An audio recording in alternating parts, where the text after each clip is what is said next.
not going to judge you. I'm sure we've all had dogs. Who here has physically punished or verbally punished a dog before? Spanked them, yelled at them, put their face in the pee, things like that. I've done it too, and I'm a dog trainer. And it wasn't until I became a dog trainer and really started looking to the studies that I saw that it was pretty wrong to do. All right. One of my clients, they had a dog, his name's Flash. They adopted him a few months ago. And early on, it was very nervous. But soon enough, after being in a home with loving people, it warmed up to them.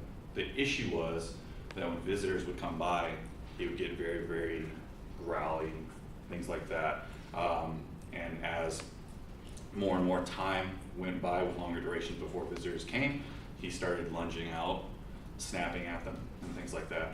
And we try to wonder why they do that. And basically what it comes down to is, as I go further along into this, I'll go ahead and start piggybacking on why that is and how you can go ahead and find a method of training that'll work to help diminish that behavior. What I'll be talking about is an alpha dog theory. I'm sure you guys have heard of it. Alpha dog theory, dominance theory, that you have to be the alpha dog in your relationship with your dog or dogs in the household. The Center for Disease Control estimates 4.5 million people are bitten by dogs every year, and around that is 300,000 are severe enough for the dog to be put down. Okay. What we're going to talk about is where the alpha theory got started, the negatives and some positives associated with dominance training, and different methods to choose from besides dominance training, which is usually positive rewards based. Okay, so let's go ahead and get started. Where it began. Okay, so according to Schenkel, expressions of wolves in the wild, I believe was what the study was called. It was around 1946, 1947. That was a long time ago.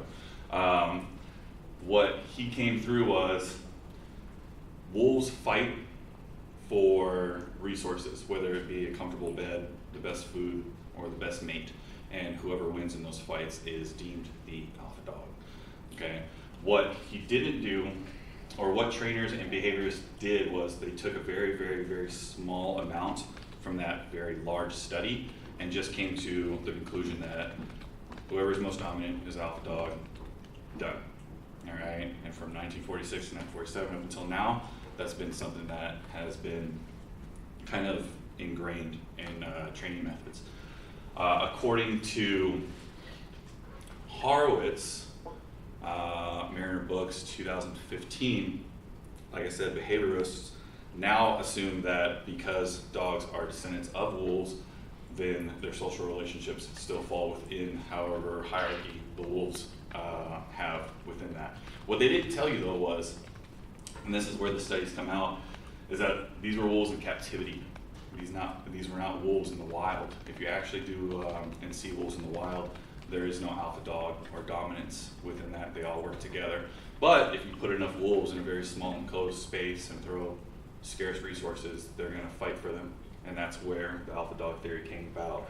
So what we're going to do is we're going to go ahead and move into the training methods of dominance theory and the positive and negatives that go with it.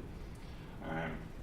According to Heron, Mariner Books 2015, dogs that have a history of aggression will only have increased aggression if you decide to use aversive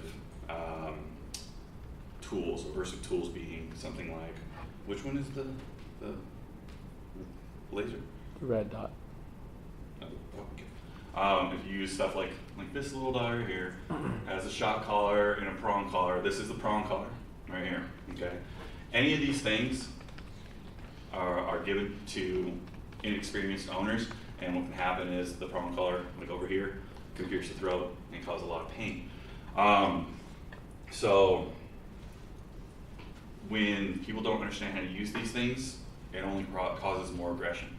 According to Reisner, Heron was Applied Animal Behavioral Sciences 2009. Reisner is Mariner Books 2015. According to him, even if your dog didn't have aggression, by simply using these methods or using dominance methods, you can actually increase aggression. So just like Flash early on, you can go ahead and create aggression in a dog. Say if you don't want your dog to run outside in the front door, what people tend to do is they tend to put a shock collar on the dog, and then they open the door, and the minute the dog starts running towards the door, they shock him, okay? So the positive is your dog's gonna learn very quickly not to go near the door, right? That's what we want. The unfortunate thing is people don't think about the other circumstances that it can have, which is the dog might be now afraid of outside environment, meaning that even if you want to take them for a walk, you might have to drag them out, and it's going to associate just simply going out the door with being shocked.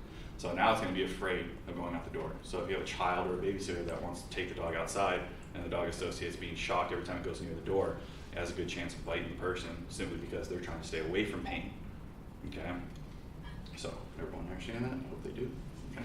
We're going to go ahead and transition into different methods. So that's the psychological and that's the physical that can happen when you use that, right? There's a positive, the dog can learn whatever it is that you want to learn in a very short amount of time. But the negative is you can open up a lot of doors to other behaviors that you're not looking for. So let's look at positive rewards. This is my dog. This is my dog Clark. If you can see right here, that is a proven science fact. Clark is awesome. All right. If you use positive methods with your dogs, it takes a little bit longer, but it should be more enjoyable for both the dog and the owner, okay? According to Sarah Bossi, Decoding Your Dog 2015, if you use more humane methods of training, it's gonna be more enjoyable and less stress related on the dog as well as yourself. Usually what happens with aversive training is people tend to get very impatient. And a reason why people actually like that type of training is that they can take their frustration out on the dog by yanking the dog, yelling at the dog, things like that. It feels good, right? So when we do it like this way, we can always figure out games of why they're going to be able to be to do these tricks. Like Clark wants to eat the big bone, right? But why is he not eating the big bone? Why is he allowing me to take a picture of him with the big bone? It's because he knows he's going to get a really great treat by doing what I ask him to do. I didn't punch him in the stomach in order for him to be able to understand this. I simply trained him to know that if you do what I want you to do, you're going to be able to get a reward just as good or even better, okay?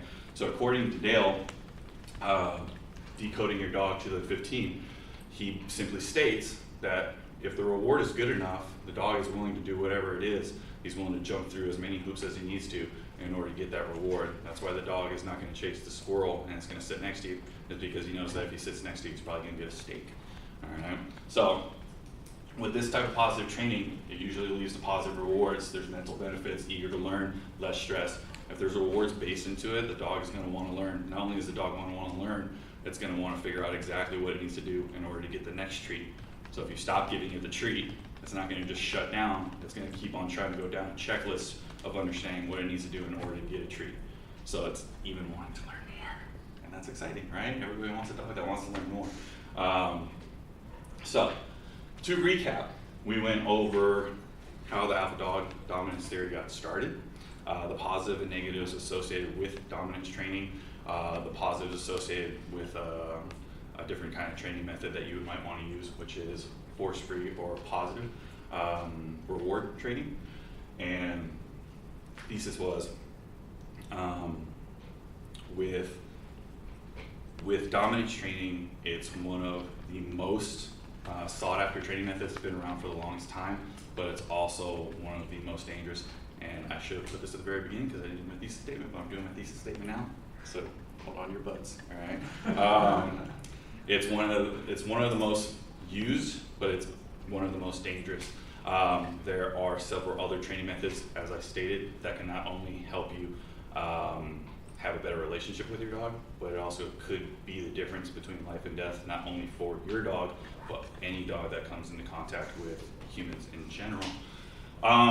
If you're looking for any kind of book recommendations, I highly recommend this book. I don't know if you guys see, but I read it. I've read it like 6 times from cover to back. It's written by over 30 of the top veterinary behavioralists in the world. It's called Decoding Your Dog, and it has tons of great information for you if you ever want to learn about how to train your dog or simply have a better relationship with your dog. So, thank you.